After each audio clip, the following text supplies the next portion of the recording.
काल आमच्या कणकवलीमध्ये नसबंदी झालेल्या भटक्या कुत्र्यांची एक सभा किंवा एकत्र आलेले. ह्यावर प्रशासनाला वारंवार पत्र लिहिलेलं आहे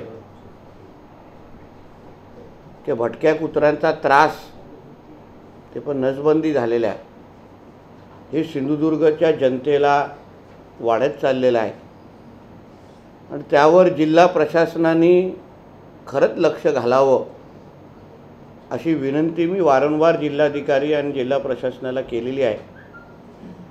आणि ती न केल्यामुळे काल सिंधुदुर्गकरांना आणि माझ्या कणकवली विधानसभाच्या मतदारांना आणि जनतेला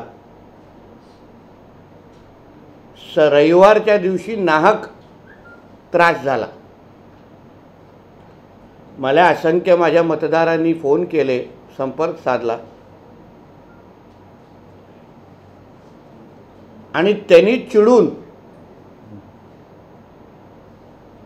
मला हक्काने सांगितलं की नितेशजी तुम्ही ह्याच्यात पडू नका. या मतदारसंघाची जनता ही तुमच्या बरोबर आहे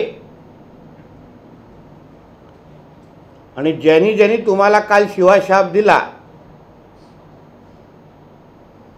खालच्या पातळीची टीका केली, त्यांना उत्तर देण्याचं काम आम्हीच लोकसभा आणि विधानसभेमध्ये करणार आहोत. गावागावामध्ये आमच्या महायुती सरकारच्या माध्यमातून सुरू असलेला विकास, गावागावामध्ये होत असलेले भूमिपूजनाचे कार्यक्रम आणि त्याचबरोबर मोठ्या प्रमाणामध्ये होणारे प्रवेश, हे सगळं बघितल्यानंतर मला कालच्या सभेची दखल पण घ्यायसारखी वाटत नाही. मला माझ्या मतदारसंघाचा विकास करण्यासाठी आणि माझ्या जनतेला सुरक्षित ठेवण्यासाठी मला लोकप्रतिनिधी म्हणून गेली 10 वर्षापासून निवडून दिलेला आहे. माझ्या मतदारांना, माझ्या जनतेला त्रास व्हावा, उगाच माझ्या मतदारसंघाच्या कानोकोपऱ्यामध्ये पोलिसांचे फौजफाटे उभे राहावेत, अशा कुठल्याही पद्धतीचं वातावरण मी खराब करणार नाही. अशाच पद्धतीच्या सभा 2019ला पण झालेली.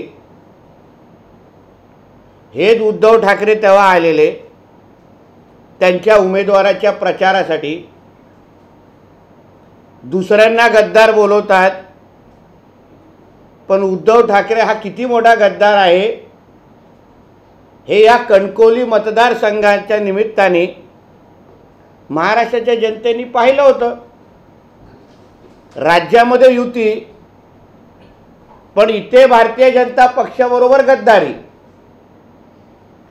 आणि तेव्हाही कणकवलीमध्ये सभा घेतलेली, जाहीर सभा काय घेतलेली, तरीही मी 2014 पेक्षाही मोठ्या मताधिक्याने मी निवडून आलेलो आहे. गेल्या 2 वर्षामध्ये आमचे महायुती सरकार आल्यानंतर ग्रामपंचायतीच्या निवडणुका झाल्या. त्याही निवडणुकीमध्ये माझ्या ह्या मतदारसंघामध्ये 80% सरपंच हे भारतीय जनता पक्षाच्या विचाराचे निवडून आलेले आहेत. अपेक्षा एवढीच होती की उद्धव ठाकरेंनी या सिंधुदुर्ग जिल्ह्याच्या जनतेने 2014 आणि 19 मध्ये मोदी साहेबांच्या आशीर्वादाने का होऊ नये, पण त्यांच्या खासदार निवडून दिला. आणि या गेल्या 10 वर्षामध्ये त्यांच्या खासदारांनी, विनायक राऊत ज्याला म्हणतात, त्यांच्या खासदारांनी गेली 10 वर्ष त्यांच्या मतदारांसाठी नेमकं काय केलं पाहिजे होता। जसं होऊन द्या चर्चाच्या निमित्ताने मी आत्मविश्वास दाखवून मी केलेले कामाचे बॅनर माझ्या मतदारसंघामध्ये लावले आणि सांगितलं की ही सगळी कामं तुमचा आमदार म्हणून आणि तुमचं महायुतीचं सरकार म्हणून आम्ही तुमच्यासाठी केलेले आहेत। मग ही कालची सभा ही विनायक राऊताच्या की निरोपाच्या सभा होत्या काल तिन्ही, कारण का 1 महिन्यानंतर 1.5 महिना जेव्हा पण लोकसभा निवडणूक होईल ही विनायक राऊतची शेवटची निवडणूक आहे। आम्हाला कोणाचीही वैयक्तिक टीका करायची नाही। मी आता भारतीय जनता पक्षाचा कार्यकर्ता आहेच, पण माझ्यावर संघाचे विचार आणि संस्कार हे मोठ्या प्रमाणामध्ये आता आलेले आहेत। मी मोठ्या प्रमाणामध्ये संघाच्या विचारासंदर्भात पुस्तक वाचणार आहे। मग मी कोणाच्याही वैयक्तिक टीका करणार नाही, मला त्याच्यामध्ये पडायचं नाही। मी माझ्या कामाने मी माझ्या जनतेची सेवा करण्यासाठी इथला लोकप्रतिनिधी आहे। उद्धव ठाकरेच्या शिव्यांना उत्तर देण्यासाठी मला लोकप्रतिनिधी म्हणून निवडलेलं नाही। तुम्हाला नितेश राणे इथे नको असेल तर तुम्ही पर्याय म्हणून तिथे उभा करा। जनतेची जेवढी मी सेवा करतो 24 तास उपलब्ध असतो तसा एक लोकप्रतिनिधी म्हणून स्पर्धेमध्ये उतरा। एका बाजूला बोलायचं राणे संपले, आम्ही दादागिरी संपवली, काय ते झुंडशाही संपवली, काय काय काय काय बोललात, तर मग तुम्हाला बांध्यापासून ते खारेपाटणपर्यंत राणे साहेबांचं आणि राणे कुटुंबाचं नाव घेतल्याशिवाय तुमच्या साध्या कॉर्नर सभा होत नाहीत। आमचा उल्लेख केल्याशिवाय तुमचा सिंधुदुर्गचा दौरा होत नाही। आमचा उल्लेख केल्याशिवाय तुमच्या सभेला गर्दी होत नाही, टाळ्या पडत नाही। म्हणजे सिंधुदुर्गच्या DNA मध्ये राणे किती बिंबवले आहेत, की किती सिंधुदुर्गच्या DNA मध्ये राणे साहेब आणि आता भारतीय जनता पक्ष किती खोलपर्यंत रुजलेला आहे ह्याचं उत्तम उदाहरण कालचा हा दौरा आहे।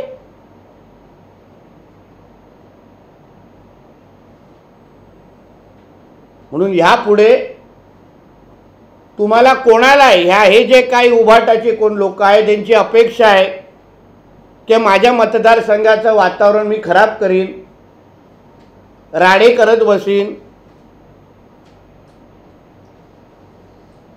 तसं काही होणार नाही। येणाऱ्या आता म्हणजे घोडा मैदान तसं लांब नाही आहे, लोकसभा आणि विधानसभा जवळच आहे।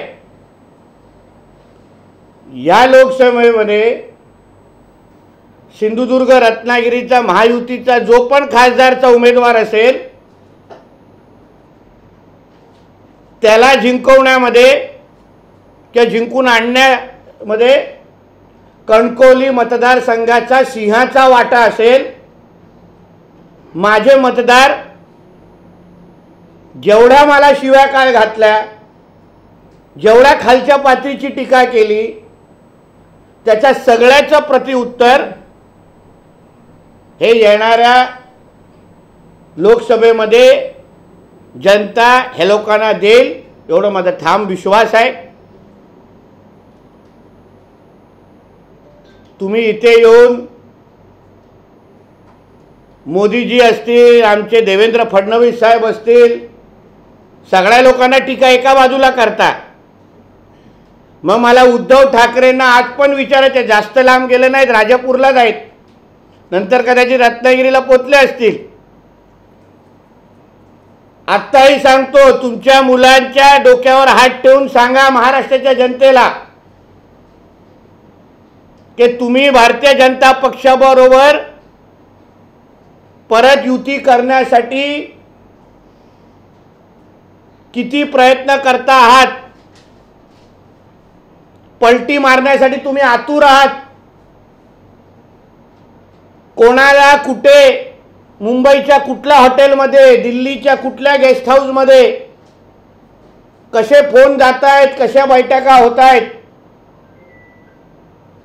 आणि कुठलाही अतिशर्ती विना मला परत घ्या असा सांगणारा हाच उद्धव ठाकरे आणि उद्धव ठाकरेचा प्रस्ताव भारतीय जनता पक्षाकडे आहे.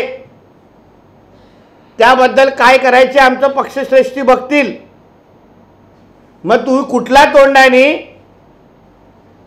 जाहीर भाषणामध्ये भारतीय जनता पक्षावर टीका करत आहात, मोदी साहेबांवर टीका करत आहात. ज्या इंडिया अलायन्स आणि महाविकास आघाडीमध्ये बसून तुम्ही तिथे जागा वाटप करतात, त्यांच्या पण पाठीवर खंजीर खुपसण्याचं काम तुम्ही आताही करताय. मी परत परत सांगतो का हा खरंच हिंदू हृदय सम्राट बाळासाहेब ठाकरेंचा मुलगा आहे का, ह्याचा खरंच तपास झाला पाहिजे. ह्याचा DNA तपासलं पाहिजे. बाळासाहेबांचे कुठलाही गुण ह्यांनी काय घेतलेला नाही. बाळासाहेबांच्या रक्तात गद्दारी नव्हती, पण ह्याच्या नसानसामध्ये गद्दारी भिनलेली आहे. म्हणून मी परत सांगतो की मी माझं काम करत राहणार. मी माझ्या जनतेचा विकास करत राहणार. माझ्या कामातून मला जनतेची सेवा करायची आहे. आणि हे जे काही टीका टिप्पणी शिवाय शाप देणारे हे जे काही प्राणी काल आलेले, भटके कुत्रे जे आलेले, त्यांना उत्तर माझी जनता, माझे मतदार निश्चित पद्धतीने देतील, एवढा माझा ठाम विश्वास आहे. धन्यवाद. भाजप तडीपार. अहो, ज्याच्याकडे स्वतःचा पक्ष नाही, मशाल चिन्ह ही लोकसभा आणि विधानसभेपर्यंत भेटेल की नाही हा प्रश्नचिन्ह आहे. ज्या भाजपनी सतत दोन्ही 14 आणि 19मध्ये 300, 250 आणि 325 पेक्षा जास्त खासदार निवडून आले, त्याला तडीपार करण्याची लायकी तरी ह्या उद्धव ठाकरेची आहे का? स्वतःच्या कुटुंबियाला घेऊन हा आता देशाच्या बाहेर तडपार होणार आहे.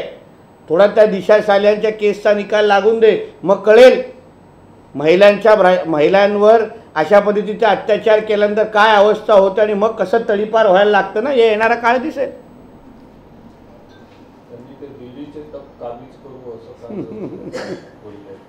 ठीक आहे, आता स्टेजवर बसून, रविवारचा दिवस होता काल ना, स्टेजवर खूप लोकांनी मी ऐकलेलं 90चा स्वाद घेतलेला. थोडं बोलता बोलता ह्याच्याकडे गेला असेल, थोडं बोलतात असं. साहेब, माजी मंत्री, माजी आमदार भास्कर जाधव यांनी, माजी आमदार झाले, माजी मंत्री भास्कर जाधव यांनी सुद्धा तुमच्यावर किंवा राणेसाहेबांवर टीका केली. आणि एकूणच या संपूर्ण टीकेचा दोन्ही बाजूने जर बघितलं तर याच्यापूर्वीपासून खाल्ला होत आलेला आहे. तर नेमकं भास्कर जाधव यांनी पातळी सोडून केलेल्या टीकेला आपल्याकडून काय नेमकं उत्तर असेल? उत्तर देऊ. भास्कर जाधव म्हणजे काय? त्याला कोणीतरी सांगितली 2 बिस्किट देतो, जा त्याला चावून ये. तो चावून येणारा कुत्रा म्हणजे भास्कर जाधव. परत ऐकलं, परत ऐकलं. मी इथं असंसदीय शब्द बोलतो. भास्कर जाधव म्हणजे काय? त्याला कोणीतरी सांगितली 2 बिस्किट देतो, जा त्याला चावून ये. तो चावून येणारा कुत्रा म्हणजे भास्कर जाधव. आता ह्याला कसं काय उत्तर देणं? ह्यांनी सांगितलंय, हे तुमच्या प्रश्नाचं उत्तर आहे. ते भास्कर जाधव असंही म्हणाले की प्रबोधनकार ठाकरे, त्यानंतर बाळासाहेब ठाकरे, त्यानंतर उद्धव ठाकरे आणि आता आदित्य ठाकरे, त्या ठाकरे घराण्याच्या 4 पिढ्या ज्या आहेत त्या महाराष्ट्राला, त्याचबरोबर जे आमदार मंत्री झाले त्या लोकांना एक आधार देण्याचं काम करतात आणि त्यांच्याशीच गद्दारी केली जाते. 4 पिढ्या ठाकरेंच्या योगदान देत आहेत.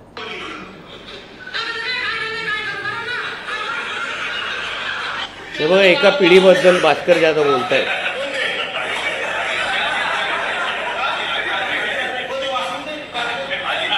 वासू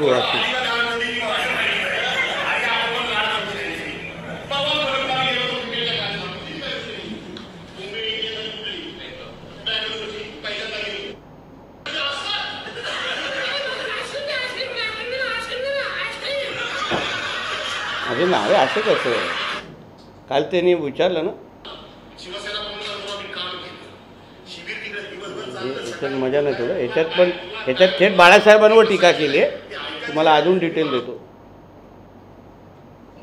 उद्धव ठाकरेंच्या वक्तव्याला फार काही किंमत देण्याची मला आवश्यकता वाटत नव्हती, परंतु काल त्यांनी पवार साहेबांबद्दल अजितदादांबद्दल अत्यंत खालच्या शब्दामध्ये टीका केली. म्हणजे ही टीका वास्तविक पवार साहेबांचं वय, त्यांचं संसदीय कार्यप्रणालीमधलं काम, त्याचबरोबर त्यांनी दिलेलं देशाच्या आणि राज्याच्या, म्हणून अशा माणसाबद्दल आपण का तोंड खराब करावं, कळलं का तुम्हाला? अशी लोक बाजारपेठेत, तुझ्या कोंड्याच्या बाजारपेठेत भेटतात.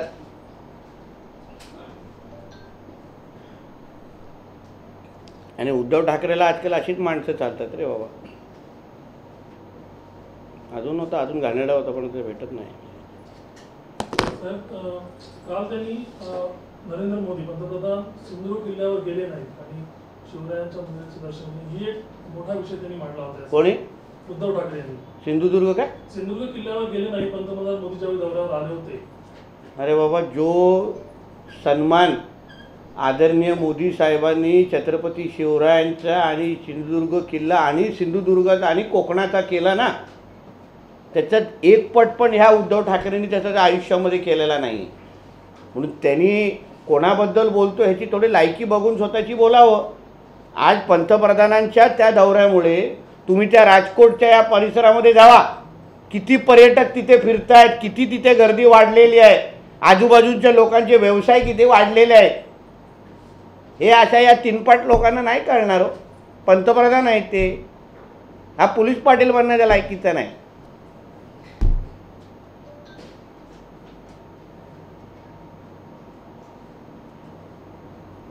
गणपत गायकवाडांच्या मुख्यमंत्र्यांच्या आरोपानंतर शिंदे गट आक्रमक झाला आहे.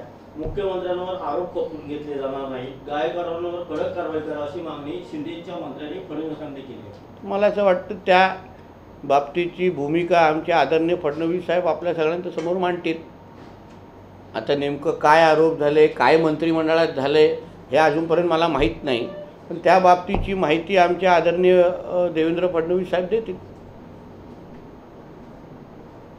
धमक्या आणि खंडणीचे फोन येत असल्यामुळे इंजिनियर्स आणि कंत्राटदारांनी मुख्यमंत्र्यांना एक पत्र लिहिलं आहे की राजकीय वैमनस्यातून सरकारी इंजिनियर्स आणि कंत्राटदारांना धमकी, खंडणी आणि गुंडगिरीपासून रक्षणासाठी कायदा बनवण्याची मागणी त्यांनी केली आहे. असं असेल तर ह्या बाबतीची दखल आमचे आदरणीय मुख्यमंत्री निश्चित पद्धतीने घेतील. आणि इंजिनियर असो, कंत्राटदार असो, कोणी असो, महाराष्ट्राच्या प्रत्येक नागरिकाचं संरक्षण करण्याची जबाबदारी आमच्या या महायुती सरकारचं आहे. हे वसुली सरकार नाही आहे उद्धव ठाकरेचं, हे महायुतीचं सरकार आहे. म्हणून इथे प्रत्येकाचं संरक्षण करण्याचं काम आमचं सरकार करेल, त्याच्याबद्दल कोणीही चिंता करू नये.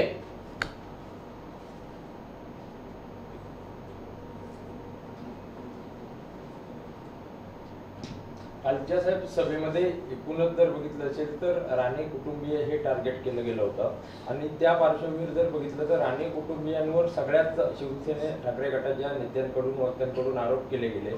असं असताना मात्र यापूर्वी एकेकाळी राणेंचे विरोधक असलेले शिक्षण मंत्री दीपक केसरकर हे गेले काही दिवस राणे साहेबांचं असेल किंवा आपलं राणे कुटुंबियांचं कौतुक करतात. तर लोकसभेच्या पार्श्वभूमीवर केसरकर साहेबांच्या झालेल्या बोलण्यामधल्या या फरकाकडे तुम्ही कसं स्वागतार्ह आहे.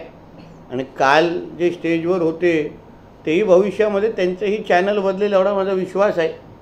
कारण का शेवटी सिंधुदुर्गाच्या जनतेला माहिती आहे की इथे राणेसाहेब शिवाय दुसरा पर्याय नाही. आज केसरकरजींना कळलेलं आहे. उद्या उद्धव ठाकरेवर बसलेले हे जे काही बाकीचे लोक होते तेही एक दिवस राणेसाहेबांचं गुणगान गातील एवढं विश्वासाने सांगतो. त्याच्यात काही गुणगान गाणारे माझी लोक होती तिकडे, आता ते परत काही वर्षामध्ये करतील, थोडं वाट पहा, जास्त लांब नाही आहे, घोडा मैदान जास्त लांब नाही हो, खूप फरक तुम्हाला दिसतील. कारण का स्टेजवर ते बसलेले अर्धे लोक आमच्याकडे प्रवेश करण्यासाठी फार आतुर आहेत, त्यांच्या फक्त तारखा ठरायच्या आहेत, म्हणून टप्प्याटप्प्याने पहा कोणाकोणाचे प्रवेश होतात. मग कणकवली विधानसभा मतदारसंघामध्ये तुम्ही भाजपकडून उमेदवार, पण विरोधकांकडून अजून उमेदवारी डिक्लेअर केला जात नाही का? कुठे कुठे? कणकवली विधानसभा मतदारसंघामध्ये हां, तुम्ही भाजपकडून उमेदवार आहात, तर विरोधकांकडून अजून उमेदवारही घोषित केला जात नाही. याचं कारण असं आहे की जसं मी तुम्हाला सुरुवातीलाच बोललो की इकडल्या जनतेचा जो माझ्यावर असलेला प्रेम आणि विश्वास एक अटूट नातं आहे, आणि म्हणून माझ्यावर काल झालेली टीका ही जनतेलाच सहन झाली नाही. मला कालपासून किमान 50-100 फोन आले की नितेशजी तुम्ही बिलकुल ह्याच्यात पडू नका, तुमचं काम अतिशय व्यवस्थित चाललं आहे, ह्यांना काय उत्तर द्यायचं आहे ना येणाऱ्या निवडणुकांमध्ये आम्ही देतो. आम्ही ग्रामपंचायतीमध्ये पण उत्तर दिलं, आता लोकसभा आणि विधानसभेमध्ये देऊन टाकू. आणि हे जे काय अटूट नातं आहे ह्याचमुळे हे लोकांना आता कोण माझ्यासमोर उभं राहणार, शेवटी मी काय कोणालाच कमी लेखत नाही, लक्षात घ्या. जो उभा राहील मी त्याचा सन्मान करेन आणि चांगला स्पर्धक म्हणून त्याच्याबरोबर लढीन. पण शेवटी माझ्यावर असलेल्या जनतेच्या विश्वासामुळे समोरच्या लोकांना ताकद येत नसेल.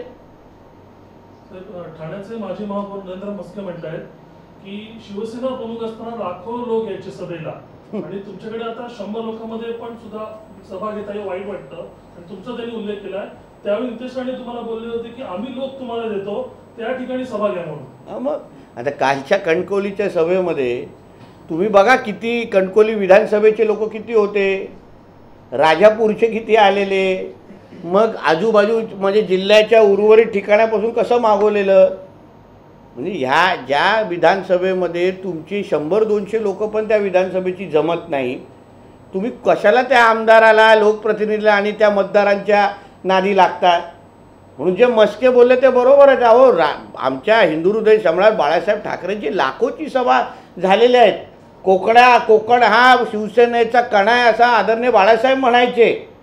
राणेसाहेबांनी कोकणामध्ये शिवसेना वाढवली, मग तळ कोकण असेल उर्वरित कोकणामध्ये आमचे एकनाथ शिंदे साहेब होते, गोगावले होते, सगळ्या लोकांनी एकत्र मिळून शिवसेने वाढवली.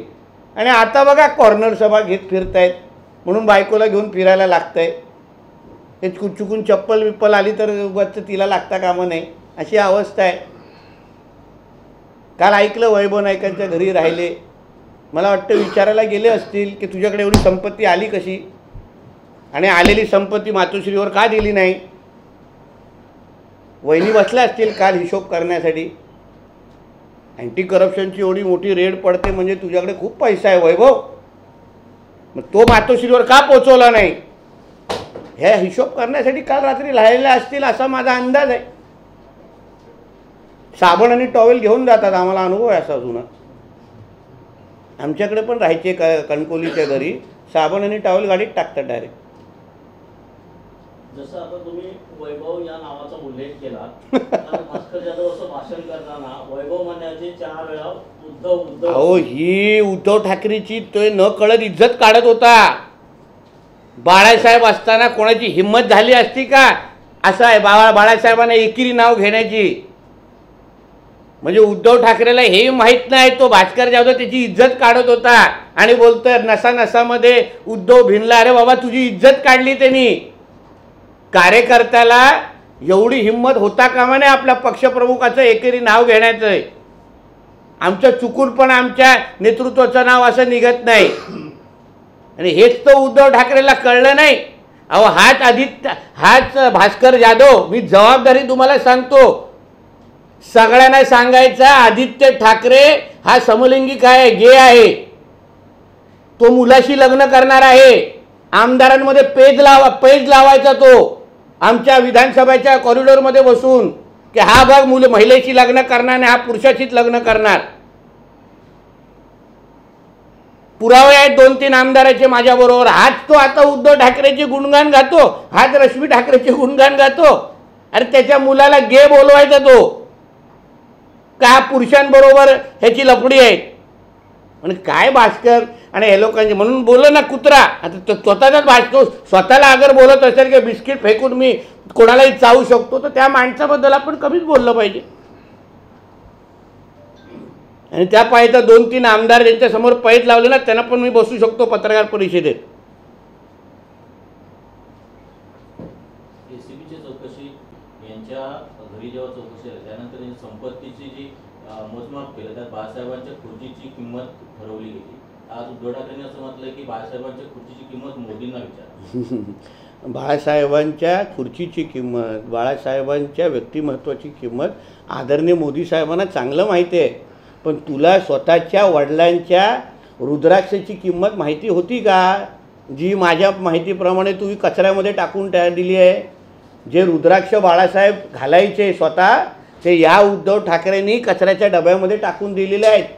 दाखवावं त्यांनी की हे रुद्राक्ष आहेत आज पण आमच्याकडे.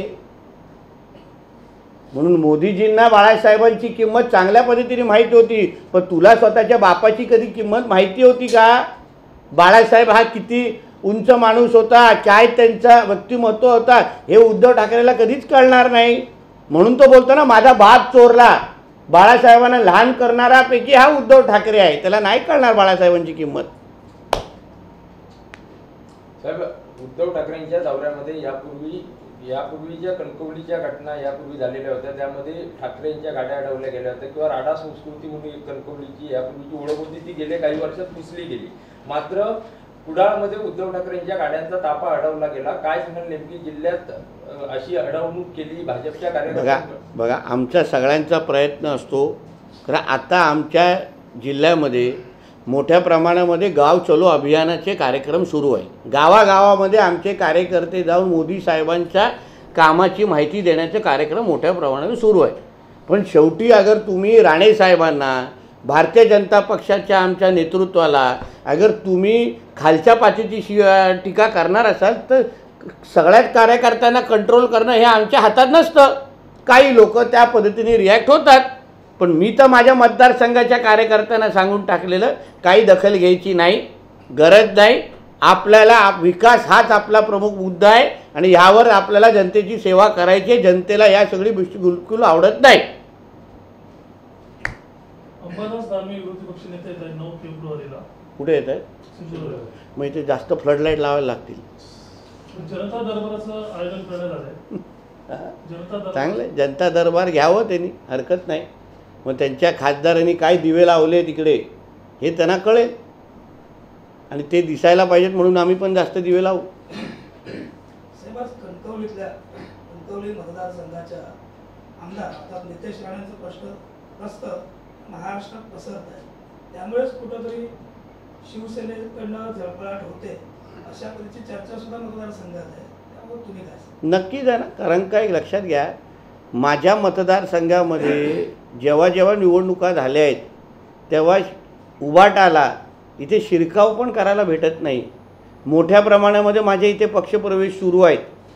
आत्ताही ह्या दौऱ्यामध्ये पण असंख्य सरपंच जे उबाटाचे आहेत ते लाईन धरून आहेत. काल ज्या सभेमध्ये जे काही उबाटा म्हणून तिथे समोर बसलेले ना 60% लोक येणाऱ्या काही महिन्यांमध्ये प्रवेश करणार आहेत, जे समोर उद्धव ठाकरेचं भाषण ऐकत होते स्टेजवर आणि खालती. म्हणून ह्या मतदारसंघामध्ये आम्ही गावागावापर्यंत विकास पोचवलेला आहे. आम्ही मतदारांच्या हृदय जिंकलेला आहे, विश्वास जिंकलेला आहे, जे तुमचा खासदार आणि तुमचे लोकप्रतिनिधी नाही जिंकू शकले. आणि म्हणूनच नितेश राणेला रोखू शकत नाही, भारतीय जनता पक्षाला रोखू शकत नाही, म्हणून शिवाय घाला. माझं म्हणणं आहे का चला नितेश राणे आमदार म्हणून मी माझा हिशोब किंवा माझी प्रगती पुस्तक, खरं म्हणलं तुम्ही मला विचाराल ना, त्यांनी विनायक राऊताची प्रगती पुस्तक काय दाखवली पाहिजे होती जनतेला. ते बघा 10 वर्ष तुम्ही खासदार म्हणून विनायक राऊताला निवडून दिला, हे घ्या त्याची प्रगती पुस्तक. पण त्या प्रगती पुस्तकामध्ये अगर सगळी पानं अगर कोरी असतील तर काय दाखवणार आहे लोक जनतेला. म्हणून शिव्या द्यायच्या, खालच्या पातळीची टीका करायची. प्रबोधन काय होतं त्या सभेमध्ये, जनतेला कामं काय होती, तुमच्या खासदारांनी गेली 10 वर्ष काय केलं, किती निधी आणली, किती कारखाने उभे केले, किती रोजगार दिले, ह्याचा काहीतरी हिशोब जनतेसमोर मांडलं पाहिजे होतं ना पक्षप्रमुख म्हणून. काही नाही, फक्त राणेंना शिव्या घालणं, नावं ठेवणं, भारतीय जनता पक्षाच्या आमच्या नेत्यांच्या वजन आणि ह्या सगळ्या गोष्टीवर बोलणं, एवढंच काम. म्हणून सिंधुदुर्गाची सुज्ञ जनता काल खुल्या डोळ्यांनी पाहत होती आणि ह्याचे पडसाद येणाऱ्या निवडणुकीमध्ये त्यांना भेटतील. त्याने असं म्हटलंय की कोकणात तिच्या निवडणुकीचा थोडा आढावा त्यांनी घेतला असता ना. वैभव नाईकची प्रॉपर्टी मोजण्यापेक्षा ग्रामपंचायती किती आल्या आहेत हे थोडं त्यांनी आणि त्यांच्या बायकोनी बसून मोजलं असतं ना. उबाटाची काय परिस्थिती या जिल्ह्यामध्ये कळली तरी असती. किती ग्रामपंचायती निवडून आल्या, किती ग्रामपंचायत उरल्या आहेत उबाटाकडे, किती सरपंच आहेत, या सगळ्या गोष्टी थोडं मोजमापन केल्या असताना पक्षाची थोडी स्थिती कळली असती.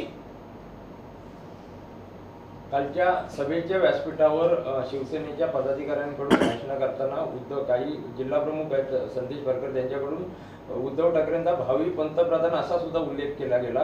त्यावर आपलं काय? पाकिस्तानचे पंतप्रधान ना होणार ना ते. कारण भारतामध्ये मोदी साहेब आणि भारतीय जनता पक्षाच्यामुळे त्यांना कोणाला दुसऱ्याला चान्सच नाही. म्हणून आता इम्रान खानला अटक केलं आहे. आता पाकिस्तानचा भावी पंतप्रधान उद्धव ठाकरे फायनल झालं आहे ते.